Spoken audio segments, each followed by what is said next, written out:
DFS.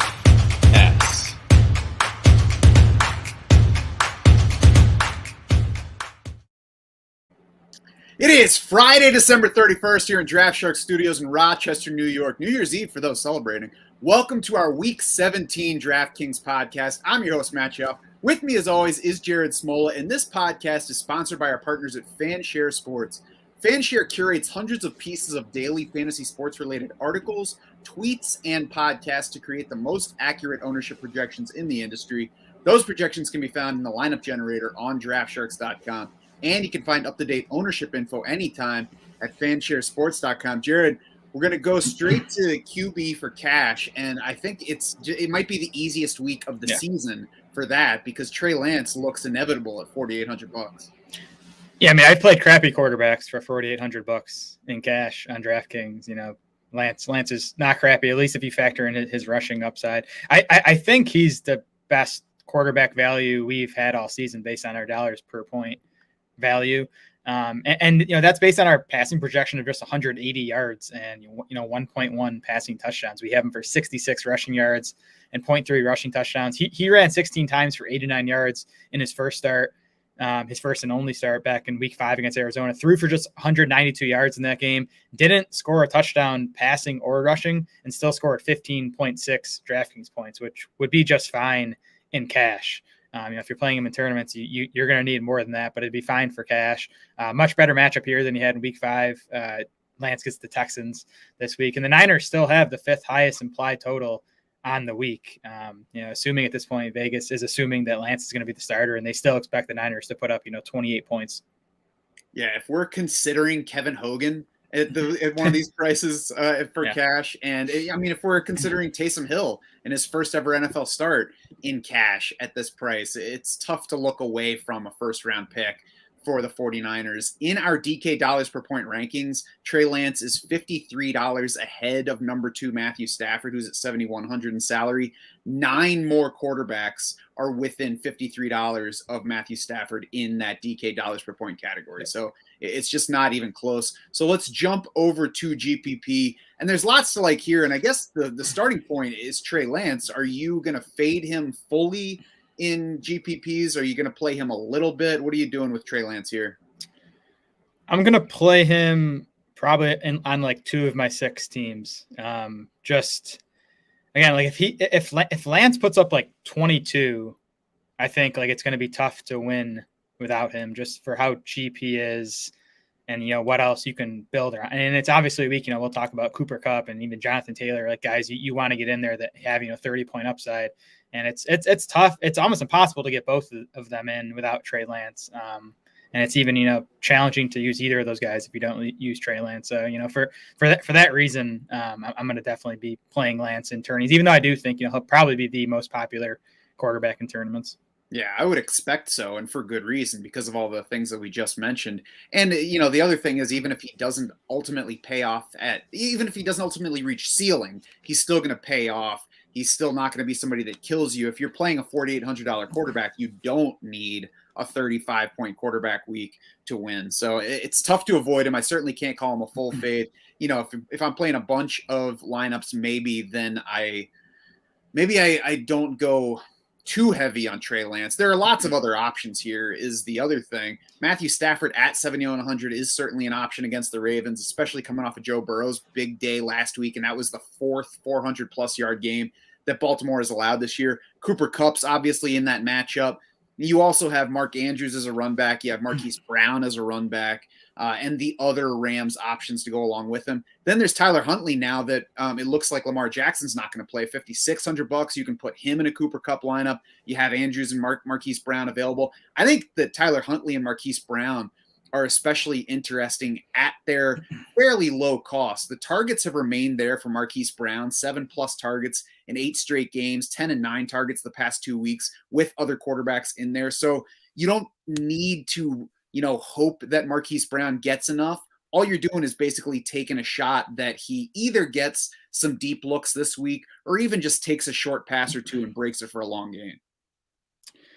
Yeah, so how I'm going to play tournaments this week is I'm going to I think full fade the Chiefs and Bengals passing games. I might mix in some Darrell Williams. I'm going to play Darrell Williams, and I might mix in some Joe Mixon. And I'm going to hope that the Rams, Ravens, and Cardinals, Cowboys games are the ones that really go off. So those are the games I'm going to be like full on stacking with the quarterback. So Matt Stafford, obviously Tyler Huntley. I like to play the other side of that game. I'd probably go like Huntley, Mark Andrews, and Cooper Kupp, and then basically hope Huntley can just like match Matt Stafford in fantasy points, and he's $1,500 cheaper. And then I'm going to play both quarterbacks in the Cowboys Cardinals game. I think, that Dak Prescott's easier to make the argument for. Is $6,700. So it's a pretty good price. Got the big bounce back game last week. The Cardinals are going to be down 2 starting corners. It looks like Robert Alford's on IR, and then Marco Wilson looks like he's going to miss this game too. So I think Dallas's wide receivers are going to have plenty of success against that secondary. And then Kyler Murray, I think he's going to come in low owned, coming off, really like 3 straight pretty disappointing outings from a real life perspective. The fantasy production has still been okay because he's running again, which is huge. Obviously, he's actually down to his cheapest price of this season this week on DraftKings at $7,300. And I still think he's going to come in low owned. And I just think, this game has shootout potential. If it, goes 33-27 Cowboys, Kyler Murray could definitely be the highest scoring quarterback on the slate, so I'm going to take a shot on him. Cowboys are up to number 1 overall in defensive DVOA at this point. It's absolutely no Kyler Murray for me, especially with all the other options. I am interested to see what the ownership projections are on these guys, though, because in addition to all the guys that we just mentioned, Josh Allen, Patrick Mahomes' names didn't even come up. I'll be curious to see if that Bengals Chiefs game is popular, or if they're, plenty thinking like you that I would rather go to a different game and let that sit where it is, because the Bengals can be slow on offense. The Chiefs can be tough on defense. Josh Allen, we didn't even get to yet, has maybe the best passing matchup in the league in Atlanta. So there's just so much around that more than landing on a favorite quarterback or two, I think I'm going to look for who is not getting played as much as I think he should and get some of that exposure on Sunday. Yeah, I'm curious to see that too. I think Allen will be maybe second most popular behind Trey Lance. Just the Falcons' high implied total. Allen's been really good lately. I don't know. I think like a month ago, Cowboys Cardinals would have been like the chalk of the week, but Arizona's offense has been struggling. Like you said, the Cowboys defense has been good. The Cowboys offense wasn't good until last week. So I think that game's going to come in lower owned than again it would have like a month ago. Yeah, the thing that I don't know keeps me from that hope for Dak is just how awesome he was last Sunday night. Yeah. And the fact that it was Sunday night, I don't believe it factored into the pricing, so it kept Dak from getting high. But yeah, lots to work with. And I didn't even mention Jalen Hurts, Taysom Hill. Those guys would be more interesting in any other week. They're just like they could sneak in at like 2 or 3% owned with all the options here. We have 14 games on this slate. It's the first time all season we get 14 games. I think next week is it what 16 games or 15 games? There's usually a Sunday nighter. Yeah, so it'll be a 15 games. But 13 is as much as we've had so far this season. So it is, and that's definitely like that's going to spread ownership more. I think it's going to probably make it a higher scoring week just because there's more options available. So that's all worth factoring in, especially when you're building your tournament lineups. Yeah, definitely. Over a running back now, where Jonathan Taylor, I think that we usually think about him being maybe even a stronger option on FanDuel in general, just because it's not full PPR scoring over there. But he's actually a better value by our numbers this week on DraftKings than he is on FanDuel. 7th in our DK dollars per point rankings versus 10th on FanDuel. That $9,000 salary on DraftKings puts him closer to the rest of the position. So with that in mind, with Jonathan Taylor obviously kind of looming over everything we do at running back, what's your plan for cash lineups? I'm not planning on playing Taylor as of now. And I think I will definitely not play him in cash if it's Sam Ehlinger at quarterback for the Colts. Taylor's still going to get his volume. He'll still be fine. I just think it lowers his ceiling if it's Ehlinger. But to me, really, it's hard to play JT and Cooper Kupp, and I'm going to prioritize Cooper Kupp. I do. If you look at our projections, we haven't projected for more points. We haven't projected as the better value, and there are just more running back plays I like in cash than at wide receiver. Yeah, I agree with that. Jonathan Taylor is definitely not a must. I'll play around with it some to see what a lineup can look like with both Taylor and Cooper Kupp in it, because that'll be interesting. Taylor aside, though, I think David Montgomery at $6,500, Darrell Williams at $5,800, both look nice. They're the top 2 in our DK dollars per point rankings at running back. And both of these guys look game script safe. Even if their teams fall behind, both of these running backs are heavily involved in the passing game. David Montgomery, especially over the past 4 games, 31 targets in that span. That's 7.8 targets per game. For the entire season, only 17 wide receivers have averaged that many targets per game. So that's a lot of target volume for a running back. David Montgomery has not done a whole lot on the ground lately. Here come the Giants to help that. 27th in run defense DVOA. And the Giants are so bad right now that they are 6-point underdogs to the Bears this week.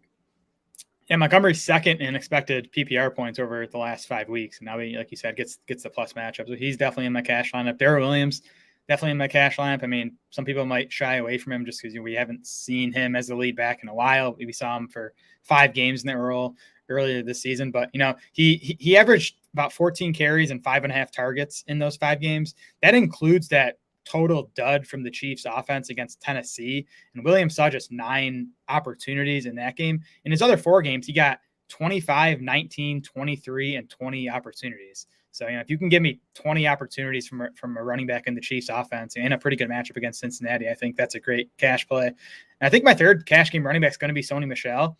He's $5,800. To me, it's just a volume play for that price tag. Michel's opportunities, his last 4 games, 28, 21, 20, and 31. We know Darrell Henderson's not going to play on Sunday. It sounds like Cam Akers might not play now. Even if he is active, I don't think he gets more than a few touches. So, tough individual matchup for Michel on the ground against the Ravens. Are still good against the run, but volume, and I expect the Rams to put up points because their passing game is going to have success. So that's going to lead to touchdown opportunities for Sony Michel. Yeah, I mean, the matchup scares me a little bit, but I also think that is priced in at 5,800 for a workhorse back in what should be a good offensive day for the Rams. So I think he should be like 7,400 for what his role is in his situation. So I think that makes up for what's on the other side of the ball. GPP side, DeAndre Swift is going to be quite interesting at $6,000 against Seattle, especially if he checks in at single-digit ownership. I wonder, though, now that it sounds like Detroit is, saying they're going to give him the ball plenty. I wonder if that's going to push him higher. Yeah, that's the big guy I'm waiting on ownership for. I think ownership's going to completely dictate what I do with Swift. If he's, 15+%, I'll probably fade him because I do think there's still some risk he's limited or re-injures the shoulder. It is going to be Tim Boyle at quarterback again for Detroit, so maybe the offense just sucks. But if he does come in, 6, 7, 8% owned at $6,000, which, Swift was around $7,000 for a lot of the season when he was healthy. So he's cheap. The matchup's good. Seattle 31st in adjusted points allowed to running backs. And like you said, Dan Campbell said they're going to cut him loose. What was Campbell's quote on Wednesday? So, if Swift's going to get the volume he was getting before the shoulder injury, again, he's just underpriced here. And Dan Campbell's a coach that I believe. There are other coaches you can hear say things and you're like, but we'll see what the truth is. I don't know. It could be wrong, but I believe that if he says that, then that is the plan, especially because he comes from the offensive side of the ball. Rashad Penny on the other side of that one is also interesting at 6,100 and also I think has a chance to go under-owned in his situation, especially because he does not get a whole lot of receptions. But, I mean, he could be in for 18 carries in this game, could definitely get the 100-yard bonus, could be in for a score or two. So at that price, I like Rashad Penny this week as well.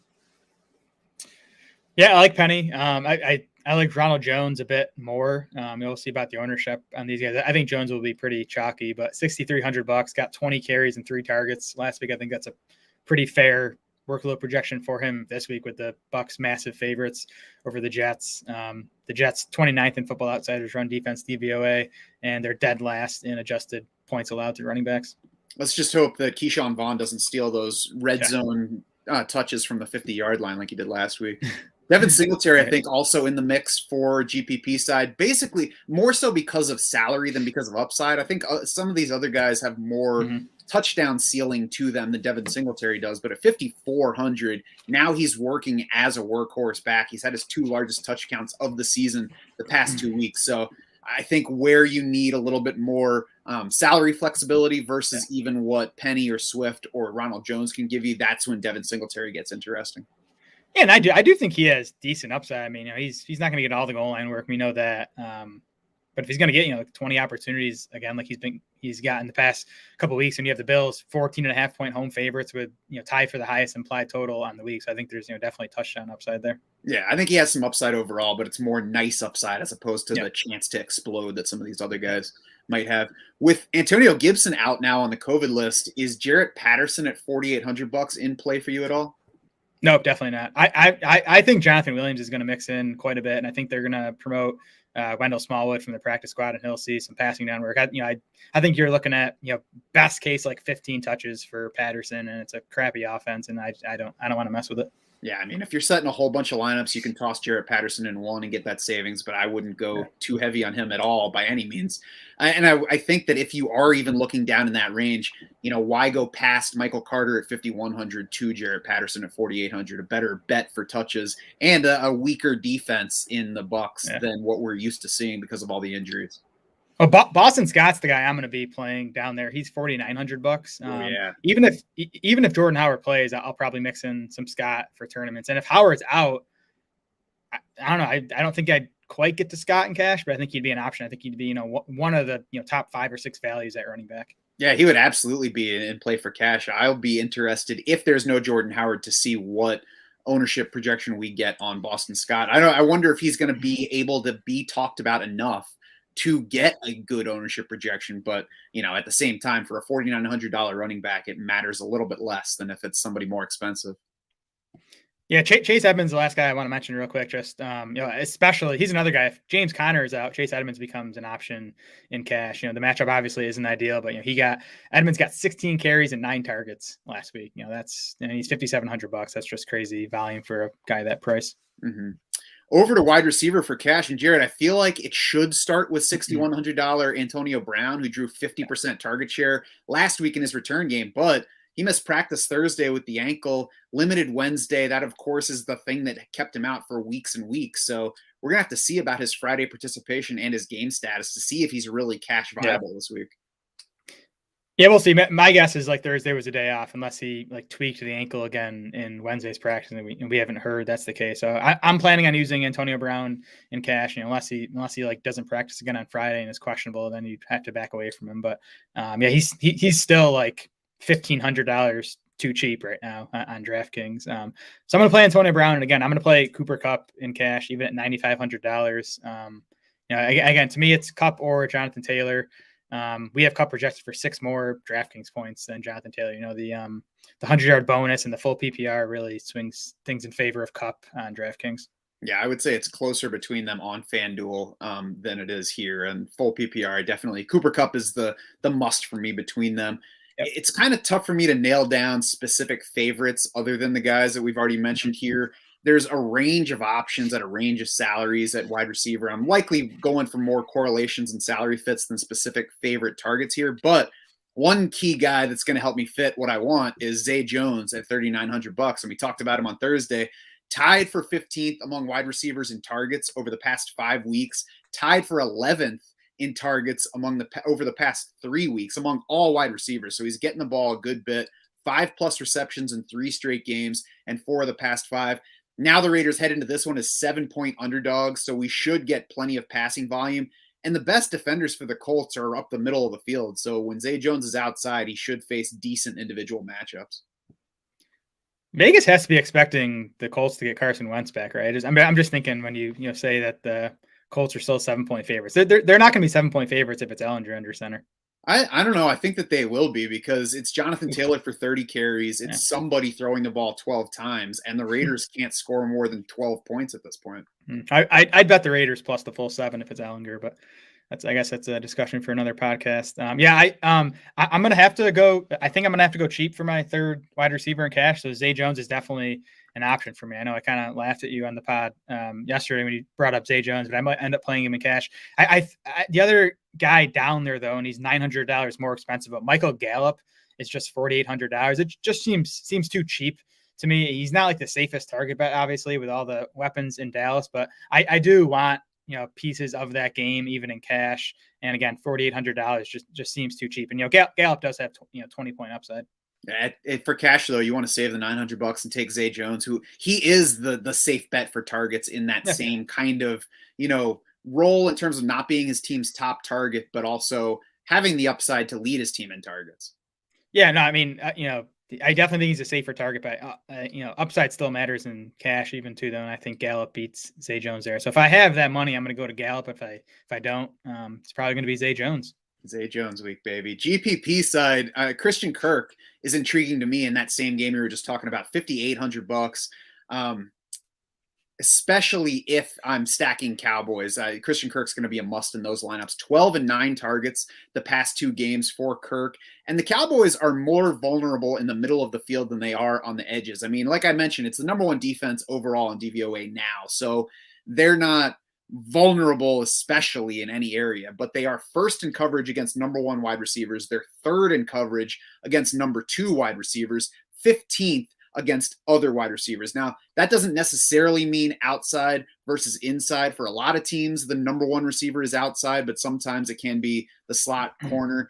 In this particular case, though, the Cowboys slot corner, Jordan Lewis, is well behind Trayvon Diggs and Anthony Brown in PFF coverage grades. He missed last week's game on the COVID list.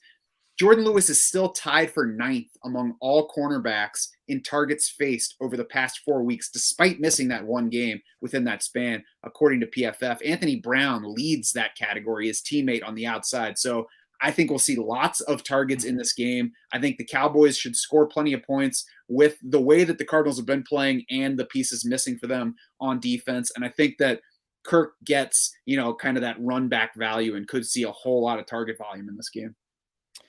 Yeah, and Kirk, of course, has been playing more in the slot since DeAndre Hopkins got hurt again. Kirk's been in the slot for 83% of his snaps over the last 2 weeks. So he is the Cardinal I like in my Cardinals-Cowboys game stacks, along again with Chase Edmonds and Zach Ertz. I'm going to be mixing into those too.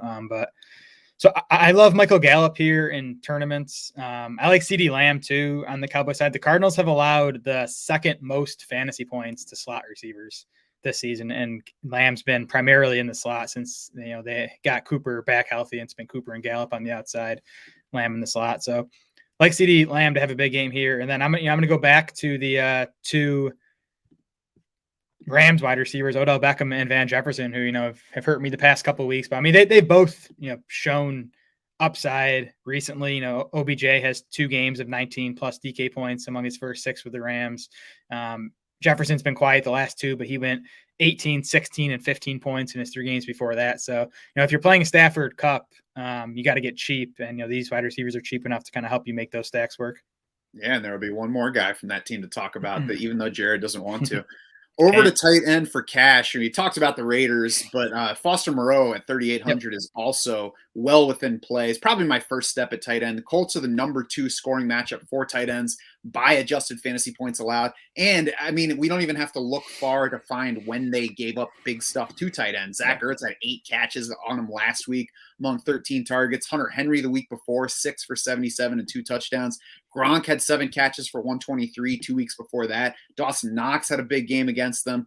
The Raiders, as I mentioned, heavy underdogs. I expect plenty of passing volume in this one. So, I mean, it's not a huge difference between Foster Moreau and Cole Kmet, who has a $500 salary cushion below Foster Moreau, but I'd rather bet on the upside of Moreau and the Raiders offense. Yeah, I agree. And Kmet actually comes in as our top value at the position, but I think Moreau is similar as far as floor goes, and I just like the ceiling better. I guess I believe in the Raiders offense a bit more than the Bears at this point. Moreau's averaged 5.5 targets now in his 6 games without Darren Waller. So, he's been getting pretty nice volume. Like you said, this matchup is just about as good as it gets. Yeah, and over the past 3, about 17.5% target share. So pretty good role for him right now. GPP side, what do you like? I'm going to try to get up to Mark Andrews in some of my teams. And I think, that's another spot where Trey Lance can help. I mean, really, over the past month now, like you've needed one of these elite tight ends to win tournaments. It's been Mark Andrews a lot of the time. It's been George Kittle for a couple of weeks in there. But, Tyler Huntley, who I expect to be under center for Baltimore, has been peppering Andrews with targets. Andrews has 10, 11, and 13 targets in Huntley's, 3 games. I think 2 of those were starts, and the other one he played, about 3.5 quarters of. And the Rams are just 21st in adjusted fantasy points allowed to tight ends. It's a spot they've kind of struggled on defense. So I think it's going to be another big Mark Andrews game, especially if it's Huntley under center. Yeah, and I mean Huntley at 5,600 can also help you get Mark Andrews into that lineup as well, and they work nicely with a Cooper Kupp stack since it's the same game.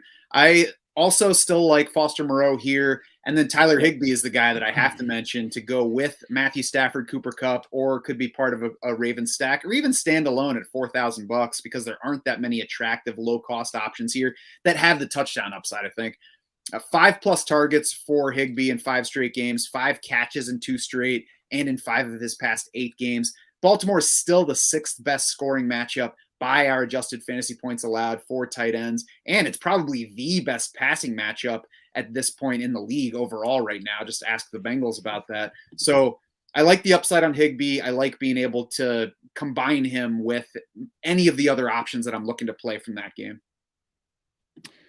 Yeah, no arguments here. I'm not sure I'll get to him, but we'll see. I wanted to mention Zach Ertz here too.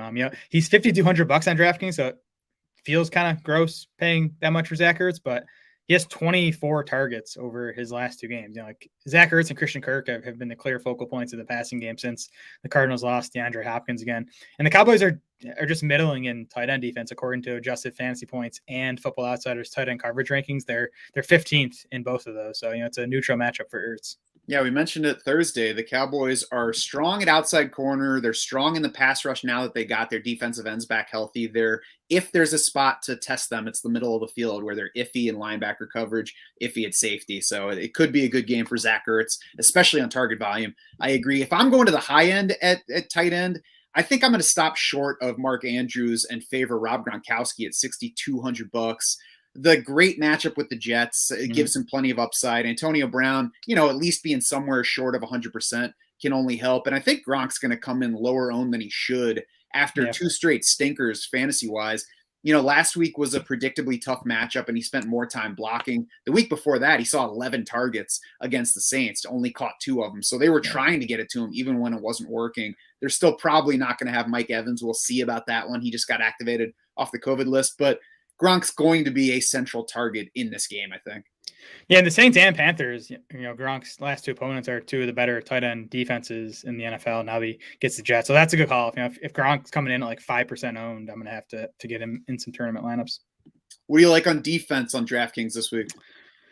Man, nothing really sticks out to me like on the cheap end for cash. I guess I'm just going to trust our projections and go with the Dolphins, who are coming in as our top value at $2,800. And Miami's actually the 3rd highest scoring main slate defense in DraftKings points this season.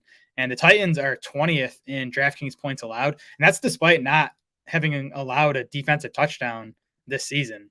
Tennessee's actually allowed the 4th most sacks this year. So it's been a good matchup. It should be a pretty close game. So I don't love Miami, but I'll probably just go with them in cash. Yeah, I think you'd probably love them more if you hadn't been a Dolphins fan growing up, because it's a nice spot. The Titans are a good matchup for both sacks and turnovers, and we'll get a little bit more into that on the FanDuel side. But I think that they're a good starting point this week. I don't really see much reason to go beyond Miami and Indy as options here at sub 3K prices. Indy's 2,900 against the Raiders. The Colts have the upside on defense to make big plays, as they've shown us at multiple points in recent weeks.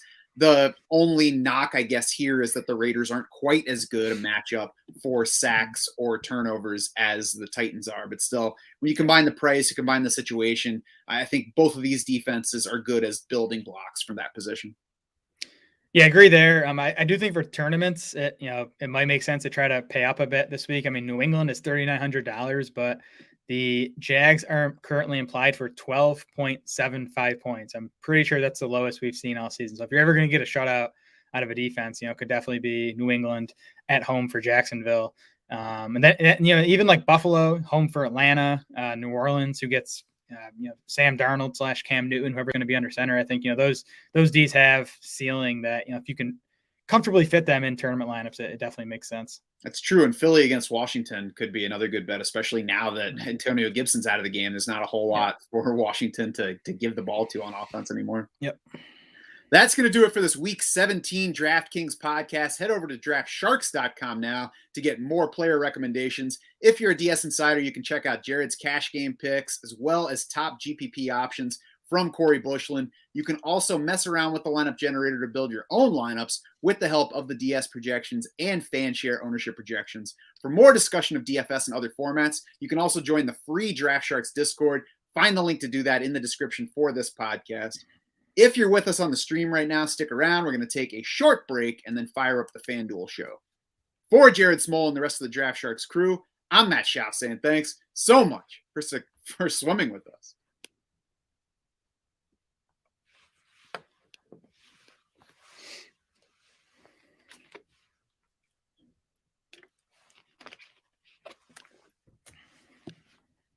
It is Friday, December 31st here in Draft Shark Studios in Rochester, New York. Welcome to our Week 17 FanDuel podcast. I'm your host, Matt Schaaf. With me, as always, is Jared Smola. And this podcast is sponsored by our partners at FanShare Sports. FanShare curates hundreds of pieces of daily fantasy sports-related articles, tweets, and podcasts to create the most accurate ownership projections in the industry. Those projections can be found in the lineup generator on DraftSharks.com, and you can find up-to-date ownership info anytime at fansharesports.com. Jared, for cash on FanDuel this week, what do you like at quarterback? I'm going Trey Lance here too. And it's much closer here. He's not nearly as big a value compared to, I think Matt Stafford and Dak Prescott are viable cash plays on FanDuel, but I don't know, when you start building lineups, the $1,000 savings you're getting by going down to Lance comes in handy if you want to get Jonathan Taylor or Cooper Kupp. I feel good about Lance at this price. I think you're going to get nice rushing production out of him. He scored 15.6 FanDuel points in his only other start of the season, and that was despite not scoring a touchdown. So, if you can get 15 points out of him, I think you're going to be fine. Matchup's good against Houston. Yeah, no argument there, especially with Cooper Kupp and Jonathan Taylor both at 10K plus this week. We'll talk more about them in a few minutes. I do think Dak Prescott is also a solid option at 7,400. It would be Dak over Stafford for me in cash, just because we've had a couple of not great Stafford games recently. So, if he did it again, then it wouldn't be like, where did this come from? No salary bump for Dak last week because the game was Sunday night and thus off the main slate. Still tied now for the lowest salary of the season after his big rebound game against Washington, which was his sixth game of 25 plus FanDuel points this year. So it was a nice rebound game, but it was certainly far from the first time we saw Dak Prescott give us that big FanDuel upside. The Arizona pass defense is coming off its two worst performances of the year by DVOA. And now they're down corner Robert Alford. They're probably going to miss corner Marco Wilson. So I think especially now in cash with Dak Prescott, it's less important for me to find the right pass catcher stack, which is kind of the challenge with this Dallas offense because there are so many options. So I guess I'm even a little comfier with Dak in cash, where I could just play him by himself, or I can just take, CeeDee Lamb or Amari Cooper, figuring they're the best bets for targets here. Well, you can play Dak in cash and then just play Cooper Kupp when you're getting like half of Matt Stafford's production anyway. So that's probably the way to go. That's right. I do still like Dak as a GPP option, and then it gets a little trickier and just kind of mix and match with all the pass catching options. What do you like for GPPs on FanDuel at quarterback? Yeah, same deal here is on DraftKings, where I'm going to be focusing on that Ravens-Rams game. Although Tyler Huntley isn't nearly as strong a value on FanDuel as he is on DraftKings, that probably means he's going to come in lower owned on FanDuel. And, he still has the potential to finish as a top 3 or 5 quarterback on the week, so he's probably still worth considering. But Matt Stafford, Dak Prescott, and then I'm taking a shot on Kyla Murray again here. I just think we know he has massive upside. Murray has 3 games of 30 plus FanDuel points this season. He's been running more since coming back from the ankle injury. He has 59 plus rushing yards in 3 of his last 4 games. And if this game turns into a shootout, Kyler could have a big one. I think he's going to come in, 5% owned or less. I can't say that he doesn't have the upside, but he doesn't have DeAndre Hopkins, and he's facing the toughest defense in the league right now by DVOA rating. So it's not going to be Kyler week for me, but I guess we'll see how it goes. I do like Matthew Stafford at $7,600 for a GPP. I mentioned some rough games lately, but he has also shown us the upside in the past, and of course gets the Baltimore matchup that supplied 525 yards and 4 touchdowns to Joe Burrow last week. I would say that Matthew Stafford is at least similar to Joe Burrow in what he can produce. We also got 46 pass attempts from the Bengals last week, which I think is worth noting because they won that game by 20 points. So it's not like they had to throw the ball in a shootout condition. They played Baltimore and were like, we're going to throw the ball plenty Yep. because it's really easy to do against this team that's probably in even worse shape now because during that game it lost Anthony Averett, a corner, to a broken rib. So Baltimore has been a bad pass defense. It's only gotten worse.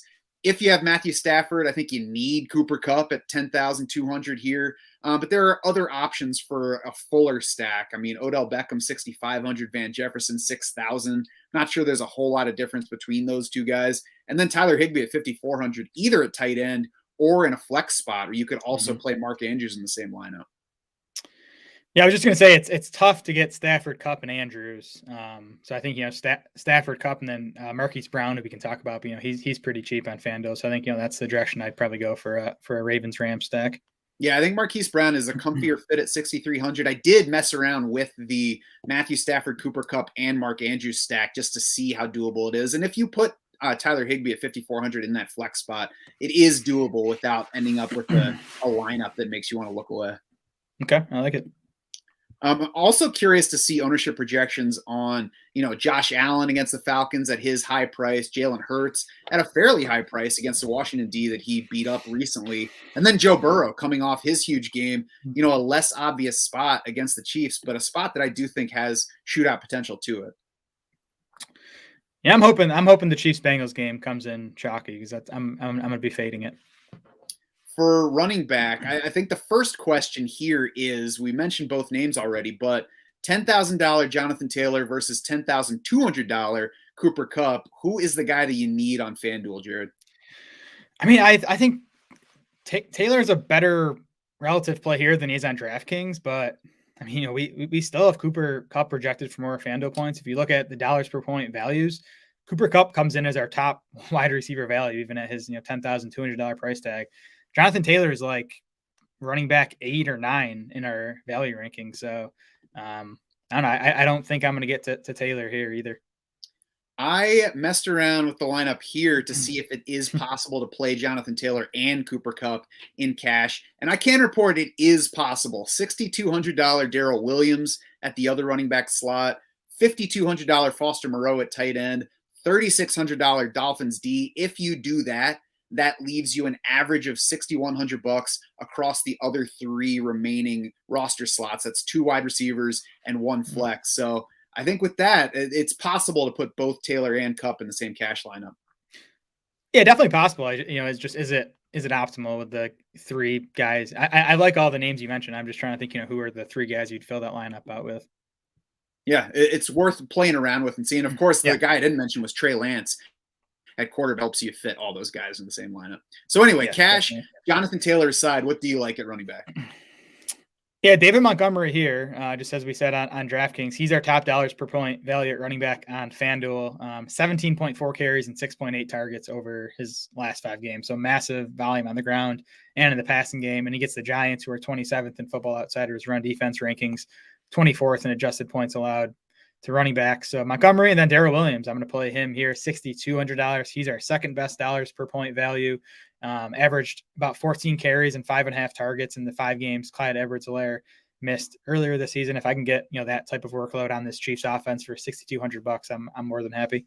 Yeah, I especially like Darrell Williams at that $6,200 salary here. It is crowded in the 6K, 7K range again at running back on FanDuel, but Darrell Williams stands out to me.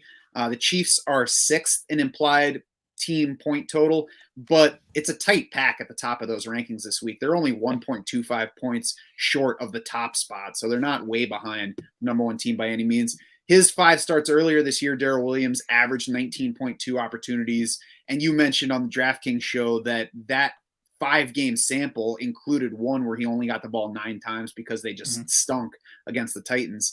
He should have scored more fantasy points in those games. 15 red zone carries, 11 carries from inside the 10-yard line, only cashed in 2 of those for touchdowns. So there were points still on the field at that stage for Darrell Williams. The Bengals, it's worth mentioning, are not a pushover in run defense. They're 7th in rushing DVOA on defense for the season. But even if Kansas City can't run the ball all that well in this one, Williams has been plenty involved as a receiver, just like with David Montgomery. Yeah, and the Bengals have struggled against running backs in the passing game, and they're 23rd in adjusted points allowed to running backs. So yeah, it is not a great matchup on the ground, but overall I think it's a pretty good spot for Williams. Yeah, and dealing with health issues at linebacker, the Bengals this week as well. In addition to those two guys, I think Ronald Jones, Rashad Penny also have nice floor and exciting ceilings at their price tags here. For sure, yeah, and I prefer Jones and Penny in tournaments. I actually have them both down here for tournaments. But yeah, they're definitely in play for cash too. Javonte Williams for tournaments, maybe even he's $6,100, and maybe even for your Cooper Kupp, Jonathan Taylor lineup, he could be your flex guy. Coming off a disappointing game, everyone disappointed on Denver last week. Part of the reason was they ran just 40 offensive plays. But now Williams comes back with this Chargers matchup. The Chargers just gave up the massive game to Rex Burkhead. It's been a defense we've been attacking with running backs all season. Javonte Williams, 14 carries for 54 yards and a touchdown in the first meeting. Also had 3 catches for 57 more yards in that game. And he's been even more involved in the passing game now than he was in that first meeting. So I think he's a good value, and maybe comes in lower owned coming off the dud. I agree that he starts out as a GPP option, but also makes sense as a consideration for a cheap spot in a cash lineup. The salary's down from last week after that crappy Broncos game. It's the cheapest it's been since week 13. Javonte Williams is the same price as Melvin Gordon on FanDuel. He delivered 18.6 FanDuel points in that first meeting with the Chargers with Melvin Gordon around. I know Melvin Gordon got hurt during that game and was in and out of the lineup, but he was around for most of it. You mentioned the Rex Burkhead game last week. 2 weeks before that, the Chargers allowed 2 running back touchdowns to the Giants.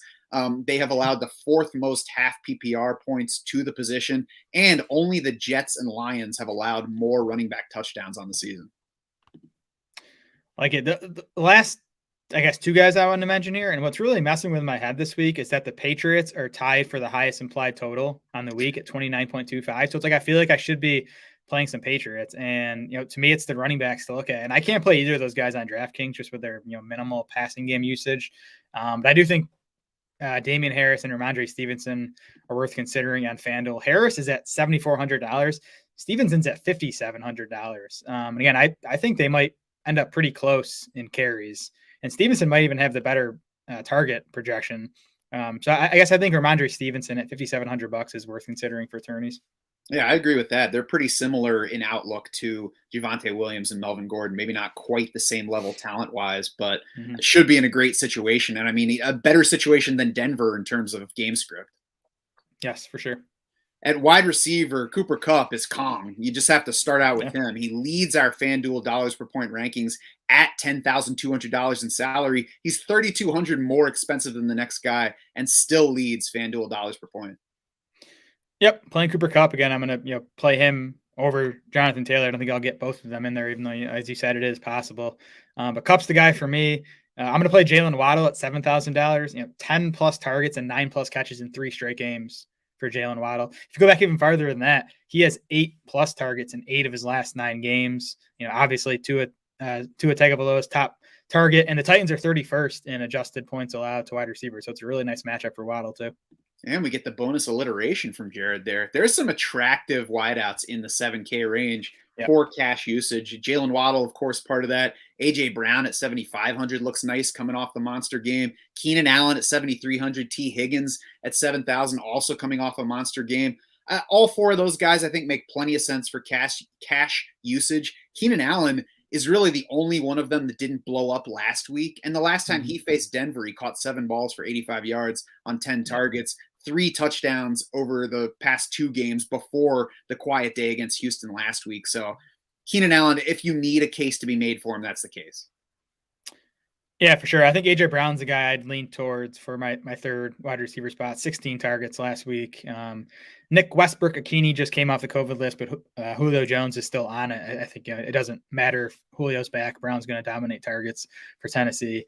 FanDuel did a nice job pricing up Antonio Brown, but even at $8,500, I still think he's a decent play. Like if you can't get to Cooper Kupp, or maybe you want to play Jonathan Taylor instead, I do think going down to Antonio Brown, you're saving $1,700. He's a nice option. He's just such a strong target bet in a great matchup. I'm a little bit wary of him in cash, though, with that ankle. I mean, who knows how big of an issue it is? Maybe they are just giving him rest because they know that he doesn't need that much practice, but it's a little bit worrisome. Yeah, we'll see, what he does today and how he's listed on the final injury report. It is nice that we can count on Bruce Arians being maybe the most open coach in the league on that front, where he'll say Friday, Antonio Brown's fine, he's going to play like usual, or he's going to be like, that ankle was bugging him this week, he might be limited, we'll see on Sunday. Yep. We'll have to see if Mike Evans is back too. That would cut into Brown's target projection. Yeah, it came off the COVID list, but we're going to have to wait and see about the hamstring on Friday and beyond. So yeah, that'll be interesting to watch. GPP side, I'm going to take a look at ownership rates for the quarterbacks and for the wide receivers, because there are lots of guys to like. I'm curious to see whether Stephon Diggs comes in lower than he should in a matchup that gives him as high a ceiling as anybody at the position. I'm curious to see Matthew Stafford's ownership projection, and I'm curious to see AJ Brown, because I've been doing a number of underdog battle royale drafts this week, and he is surprisingly easy to get in that half PPR format. I figured coming off the monster game on Thursday night, he would be popular this week, but you can get him as late as the 4th round of those 6-team drafts. So if that happens, if he comes in anywhere in single digits or really anywhere short of 15% in ownership projection, I'm very interested. Yeah, that's surprising. I mean, people love AJ Brown around. Maybe they did love AJ Brown and they don't now after he missed most of this season. But I don't know. He feels underpriced on FanDuel, so I'd be surprised if he's super low owned. But we'll see. I would too. I wonder if people though look at Miami and think that it's a tough matchup based on the very good defensive numbers, but against very weak opponents in recent weeks. Well, yeah, and they're 25th in adjusted fantasy points allowed to wide receivers, so it's actually been a good matchup for opposing wideouts. So yeah, I don't know. We'll see where Brown comes in. CeeDee Lamb's the guy sticking out to me in that area for tournaments. So he's mixed in with all those guys. A bit cheaper than AJ Brown, but a couple $100 more expensive than Jalen Waddle. The Cardinals have allowed the 2nd most fantasy points to slot wide receivers, which is where Lamb has been playing most of his snaps now that Amari Cooper and Michael Gallup are healthy. On the other side of that game, Christian Kirk is just $6,400. He's seen 21 targets over the last 2 games. He's 8th in expected fantasy points among wide receivers over the last 2. So he's been getting awesome usage without DeAndre Hopkins. And Kirk's also been playing a lot more in the slot without DeAndre Hopkins. That's important against the Cowboys. They're much weaker over the middle than they are on the outside with Trevon Diggs. Lots to play with in that Dallas-Arizona matchup. Be curious to see the ownership projections on all those guys. I think for sneaky cheap upside below the guys that we talked about, Gabriel Davis looks interesting now at 5,300. Devontae Parker at 5,900. Davis just came off the COVID list after 5 days, so there's some potential for effects there. But the more interesting factor in his case is that Emmanuel Sanders' knee kept him from practicing Thursday after he was limited Wednesday. So we'll see about Sanders Friday. We'll see about his game status. If he's out, Gabe Davis, even with the potential COVID limitation, it's $5,300. I mean, he had 4 touchdown catches over his past 3 games before missing last week.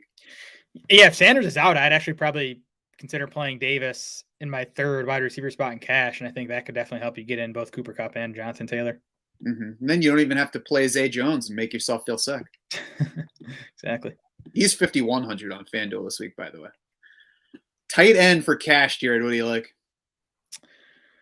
Would I be stupid to play Zach Ertz over Dallas Goedert for basically the same price? I don't know. To me, Goddard's a much better player at this point in their careers, but Ertz just feels like a safer target bet to me. He has 24 targets over the last 2 games without DeAndre Hopkins. So I like that. I mean, Dallas Goedert had the 2 massive games, 2 and 3 weeks ago, but last week he had just 2 catches on 4 targets. I always worry about, that outcome for him in that Eagles offense. So I don't know. I think I'm actually kind of leaning towards Zach Ertz for my cash tight end.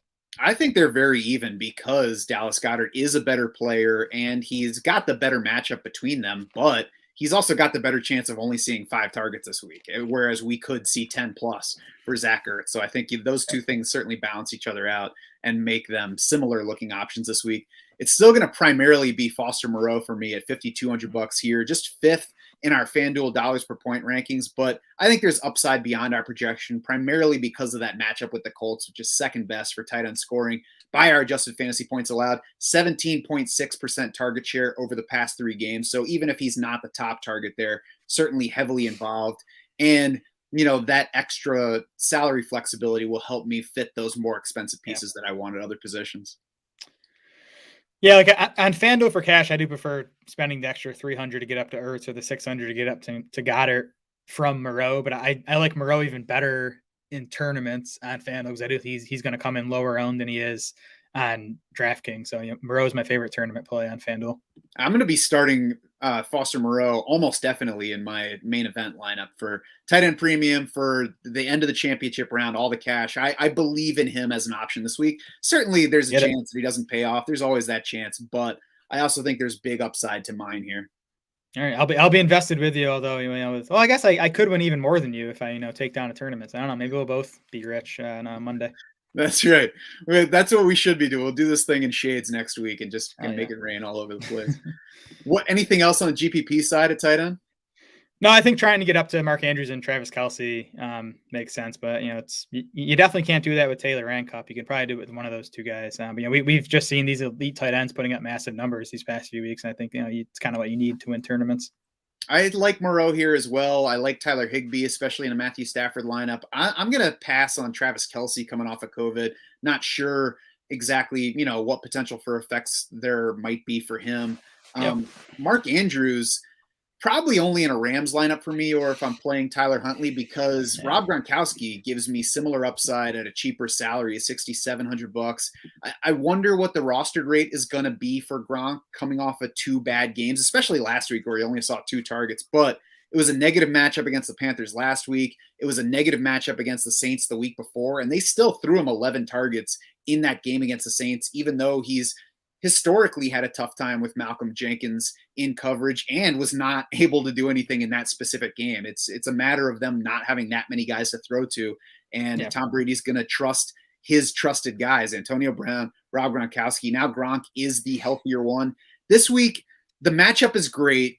The Jets are 8th friendliest to tight end scoring by our adjusted fantasy points allowed. And maybe as important, they have absolutely no pass rush. So we saw Gronk do more blocking last week than usual, saw a season high in run blocking snaps, which there's the risk that there's that as well this week. But he also saw his most pass blocking snaps since week 3. It was only 5, so it's not a huge amount. But, if this week we get 3 more routes or 5 more routes, maybe we get 3 to 4 more targets from that. So it's a great spot, high upside, I think, for Gronk this week. Yeah, and man, Gronk is $2,000 cheaper than Mark Andrews, and I actually would guess he's going to come in lower owned than Mark Andrews. So that's definitely a good call.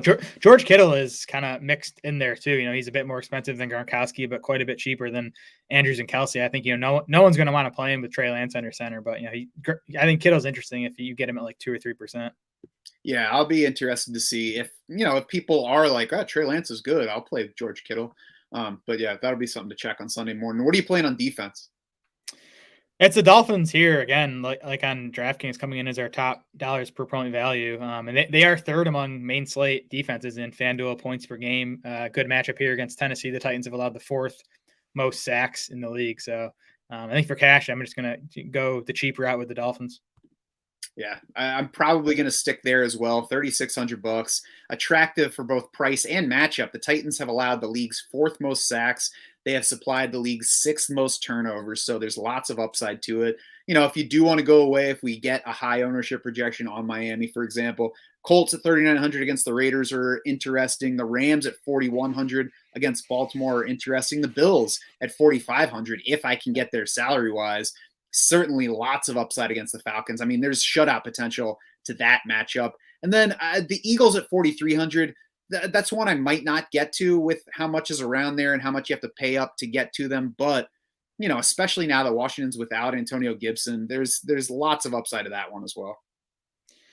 Yeah, I think in tournaments, especially on FanDuel where it's easier, trying to get up to one of these elite defenses like Buffalo at 4,500, the Bucks at 4,900, the Patriots at 5,000.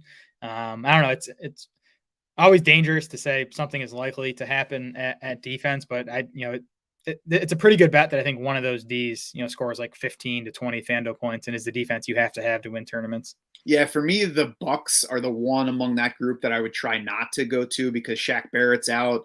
Jason Pierre-Paul has been injured and also not very good. So I think the pass rush could be lacking. Antoine Winfield might be out.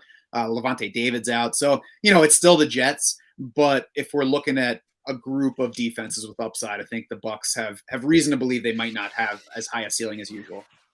Yeah, that's fair. I don't know. The Jets have given up big games to defenses with much less talent than the Bucs are going to have on Sunday. That's for sure.